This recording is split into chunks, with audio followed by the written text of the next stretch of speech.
The most obsolete idea is go to school, get a job, work hard, save money, get out of debt, and invest for the long term in the stock market. See, why would you save money when they're printing trillions of dollars? The gap between the 1% and 99% is massive. You see, it's not just money. You have to step back and look at the bigger picture. So what do you do? In every one of us is a poor person. There's still a poor person inside me. There's also a middle class person, and the middle class persons want security. They want that steady paycheck. And there's a rich person. And they're all inside of us, except that it's not taught. You're taught to go to school, get a job, and get a paycheck. You're not taught to how to get rich. If you read Rich Dad, Poor Dad, my rich dad refused to pay me. He said the paycheck was one of the most damaging things you could take in your life. He says the moment you take a paycheck, you're an employee, and that's the mindset. So my rich dad never paid me. He drove my poor dad, government employee, nuts. You gotta pay people, you gotta pay people. And rich dad was not saying that the paycheck was bad. He says you didn't want to be a slave to money. So as an entrepreneur, if rich dad folded, I just started another company. I don't need a paycheck. I don't need anybody to take care of me. If my government doesn't like me, I move to another country because they need entrepreneurs there. So the entrepreneur is not so much the business. The entrepreneur is really the mindset and the skill sets and the different set of rules. You see, small business does not operate in the same rules as big business. Entrepreneur is a mindset first, a skill set, and rules.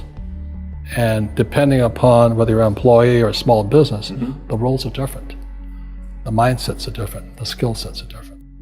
If you could say one thing to somebody who's never been an entrepreneur and they're thinking about making the leap of faith into becoming an entrepreneur, what could you tell them? Well, I'll just tell them the same thing that happened to me. My last paycheck, I still remember it clearly. It was one of the worst and the best days of my life. And I was in Puerto Rico. I was working for Xerox, and my boss gave me it wasn't a paycheck, it was a bonus check. I think it was about $30,000 taxable. It's the only problem with that. So I got this check and I went, holy mackerel. You know what I mean? So I was excited, but I was also disturbed. And so this other guy comes up to me, his name was John, and John says to me, he says, you're gonna be back. I said, why? He says, because you're gonna fail. I looked at him and said, look, few expletive words, because that's what he did. He left Xerox, failed, and he came back. And I said, look, you failed and you came back, but I'm gonna fail and I'm never coming back. And that's the attitude. Do you know what I mean? If you say, well, if I fail, I'll go back to mommy and daddy, then that's what you'll do. So if you fail, that's when I became an entrepreneur, because I had no money. I had no money for years. I didn't have a paycheck. But that's what my rich dad encouraged me to do. He says, when you don't have this paycheck, you get hungrier, smarter, and it's a test of your character. Will you become a crook? Will you become dishonest? Will you cheat and steal? Or will you become a better human being? So really, that's the benefit of becoming an entrepreneur, is you really find out who you are when you don't have anything. So you always have to look at the big picture. Too many people look at, well, what's going to happen to me? When you look at the big picture, you're also going to know that when something bad happens, something good's going to happen. But you got to prepare for whatever is coming. If you think next 20 years will be like the last 20 years, you're going to get creamed. When you and I go to the supermarket and we buy a carton of milk, we always check for the expiration date. But most people do not check for the expiration date on their brains. Instead of get out of debt, I get into debt. I just refinanced $300 million in debt. I went from 5% to 2.5% interest. I made a fortune. Every month, more money comes in because my cost of money has gone down. So while some financial experts are saying get out of debt, I'm saying learn how to use debt. See, when I came back from in Vietnam in January of '73, the first thing my rich dad said to me was go to school to learn how to invest in real estate. It wasn't real estate, it was how to use debt and taxes. Debt and taxes make the rich richer. Debt and taxes make the poor and middle class poor.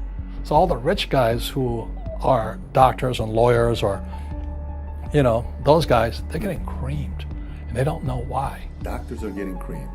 Oh yeah, they're making more money, but the take home is less. Sure. My doctor just yelled at me. He was happy. He says, "Oh, guess what? I finally made $1 million." And I said, "Yeah, this was just 3 weeks ago." And so I said, "Yeah, well, how much you pay in tax?" He says, $750,000 in taxes. So his net was about $400,000. That's not bad. But when I make $1 million, I keep $1 million. And the reason is because I don't make it by working for money. See, if you work for money, you're taxed. So that's why lesson number 1 in Rich Dad, Poor Dad is the rich don't work for money. What we do instead is we create businesses as entrepreneurs. We acquire real estate. I don't invest in the stock market. Okay? So the reason is because as entrepreneurs, I have more control over my income, how much I make, and how much I pay in taxes. And because I'm an entrepreneur as well as an investor in real estate, I pay 0 tax. So every time I make, let's say, $1 million as an entrepreneur, I immediately invested in real estate. I have a 4-to-1 step up. So I put $1 million in real estate, I get $4 million from the bank. That's why I love banks. But the banks are screwing everybody else, terrible, but it's good for me. That's why you say when you print, it's good for you, but when you print, it's bad for people that work for money. Because when you print, savers get creamed and people who work for money get creamed. When they print, debtors get rich. You see, debt and taxes make the rich richer, and debt and taxes make the poor middle class poorer. When we have obsolete ideas, we get obsolete results. So what's happening for most people, the idea of going to school, getting a job, working hard, saving money, getting out of debt, buying your house because it's an asset, investing for the long term, is obsolete. The world has changed. The world changed in 1971 when President Nixon took us off the gold standard and money became debt. What if we get rid of school? Then what would happen? Would it be better if we had no educational system at all? No, I'm saying education is more important before. It's just obsolete. There's Moore's Law which states information doubles every 18 months. In other words, everything's obsolete 18 months. So, and this is just a recent phenomenon. So when you come out of school, you're already obsolete. And that's why I'm the old guy, I meet my friends who went to Harvard. I went to Harvard. I said, yeah, that was how long, 50 years ago? Today, the banks are charging you interest to save money. In other words, banks don't want your money because they printed too much of it. And that's why there's this bubbles in stocks and bubbles in real estate and all this. People are dumping the cash because, as I said in here, savers are losers and cash is trash. And yet people are, well, I want a high-paying job. Well, that's an obsolete idea. Get out of debt is an obsolete idea. You should learn how to get into debt, how to use debt to get rich, and they'll never teach you about taxes. The reason the 1% is way up here and the 99% are going this way is because when you print money, 2 things happen: inflation and taxes. It's going to crush you. And any entrepreneur thinks, I'm just going to make money, I'm going to start a business and make a lot of money because of what we talk about. They really have got to smell the roses, man.